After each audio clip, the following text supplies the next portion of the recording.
2 coins. That's all she had. 2 coins worth 12 minutes of labor. 2 coins that would barely make a sound as they fell into the temple treasury. Would anyone notice? Would anyone care? Would God himself see what she was about to do?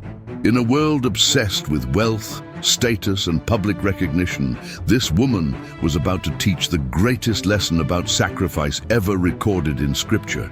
She had nothing. She gave everything, and Jesus was watching. Imagine standing in the most magnificent building you've ever seen. The temple in Jerusalem towered 150 feet into the sky, gleaming in the sunlight, visible for miles across the ancient landscape. This wasn't just a building.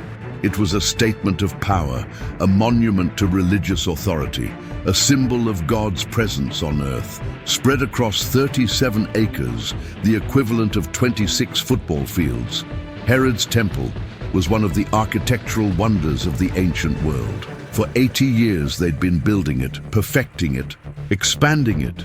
Every stone represented sacrifice, every chamber held meaning, and at its heart, in the court of the women, stood 13 brass collection boxes, each one topped with a trumpet-shaped opening that amplified every coin that dropped through. The wealthy made sure everyone heard their donations. The larger the gift, the louder the sound. The louder the sound, the greater the glory. But glory wasn't what this widow was seeking. Before we go deeper, if this message is touching your heart, make sure to subscribe, like and share this video. It helps us reach more people who need this truth. This is Holy Week, the final week of Jesus' earthly ministry. Jerusalem is packed with pilgrims from every corner of the Jewish world, all coming to celebrate Passover, all bringing their temple taxes and their offerings. The religious elite are everywhere. Scribes in their flowing robes, Pharisees with their phylacteries displayed prominently, wealthy merchants making their conspicuous donations. The air rings with the sound of coins clattering down those trumpet-shaped receptacles. Clang, clang, clang.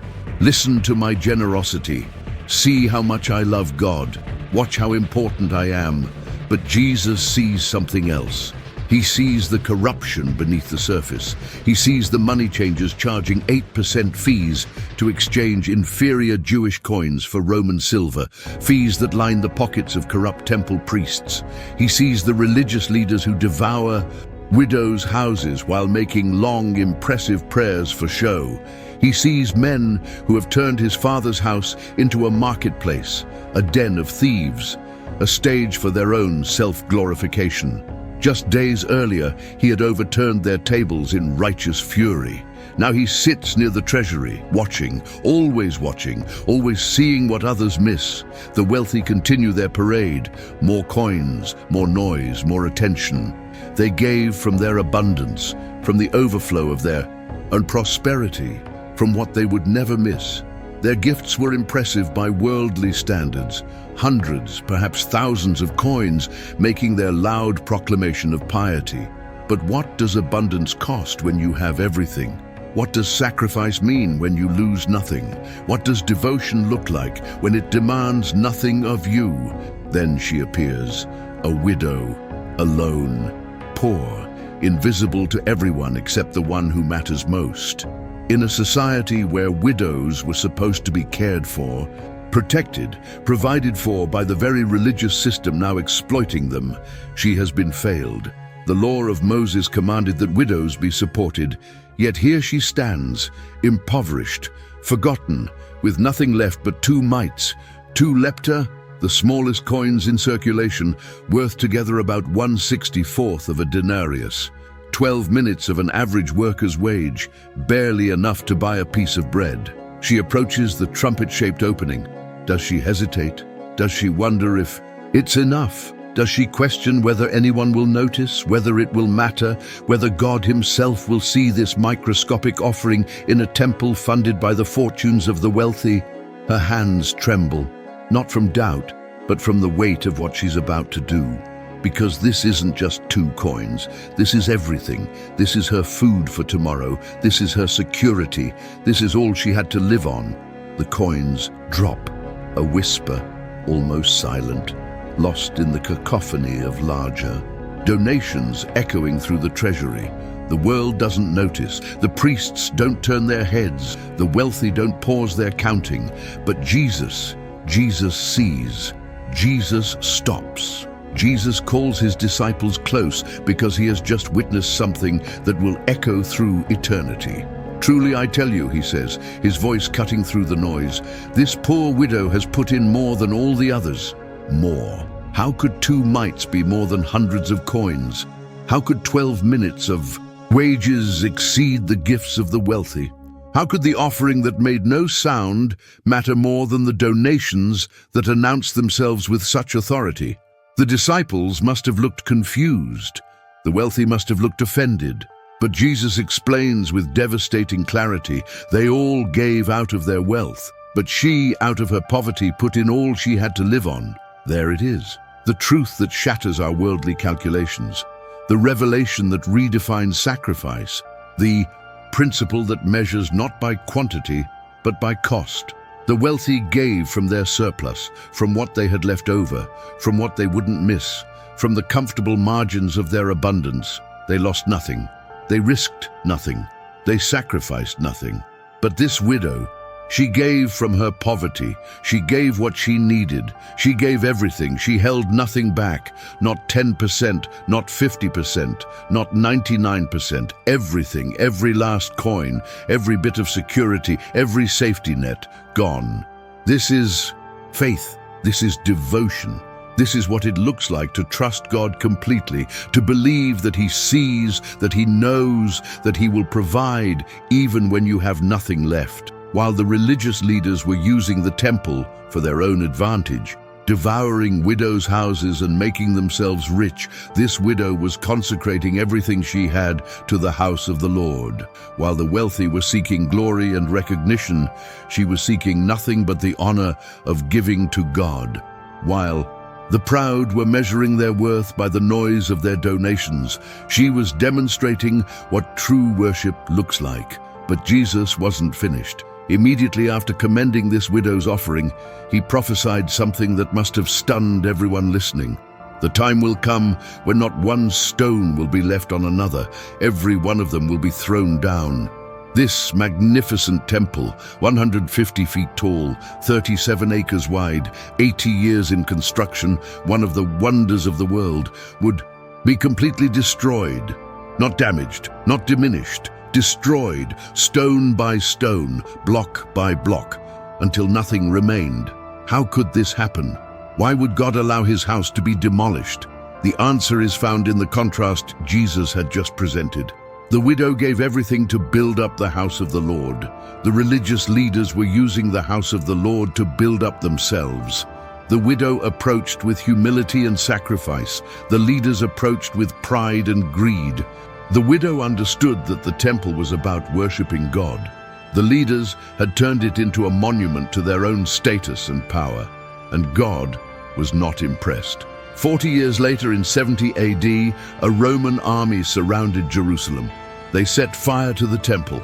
The gold fixtures melted and ran between the stones. To retrieve the gold, the soldiers literally dismantled the structure block by block, fulfilling Jesus' prophecy with chilling precision. The magnificent building, funded by generations of donations, supported by the wealth of a nation, praised for its beauty and grandeur, gone, completely gone. Not one stone left standing on another. But the widow's offering? That endures. Her story has been told for 2,000 years. Her sacrifice has inspired countless millions. Her name we don't even know, but her legacy is eternal. Because buildings can be destroyed, monuments can crumble, empires can fall, but sacrificial love, offered humbly to God, lasts forever. Here's what this means for us. God doesn't measure your offering by the world's standards. He doesn't count coins. He doesn't weigh metals. He doesn't compare amounts. He measures your heart. He sees your sacrifice. He knows what it cost you to give what you gave. That $20 you put in the offering when you only had $25 to your name. God sees that. That time you served in the children's ministry when you were exhausted from working double shifts. God sees that. That encouragement you gave to a struggling friend when your own heart was breaking. God sees that. That prayer you whispered in the darkness when you had nothing left to offer but your faith. God sees that. The widow could have kept 1 coin for herself, just one. She could have given 50% and held back 50%. No one would have blamed her. No one would have judged her. She had every reason, every justification, every excuse to keep something for herself, but she didn't. She gave it all. Because she understood something the wealthy never grasped. You can't outgive God. You can't sacrifice more than He will provide. You can't trust Him too much. Maybe you're watching this and you feel like you have nothing to offer. Your bank account is empty. Your energy is depleted. Your gifts seem insignificant. Your service feels invisible. Your sacrifice appears meaningless in a world that celebrates the loud, the impressive, the spectacular. You drop your 2 coins into the treasury, and they barely make a sound. No one notices. No one applauds. No one acknowledges what it cost you to give what you just gave. But Jesus notices. Just like He noticed that widow 2,000 years ago, He notices you now. He sees every small act of service. He recognizes every quiet sacrifice. He understands every hidden cost. He knows what you gave up to be obedient. He knows what you surrendered to follow Him. He knows what it took for you to keep showing up, keep serving, keep giving, keep believing when everything in you wanted to quit. The world values noise. God values faithfulness. The world values size. God values sacrifice. The world values recognition. God values devotion. The world asks, how much did you give? God asks, how much did it cost you?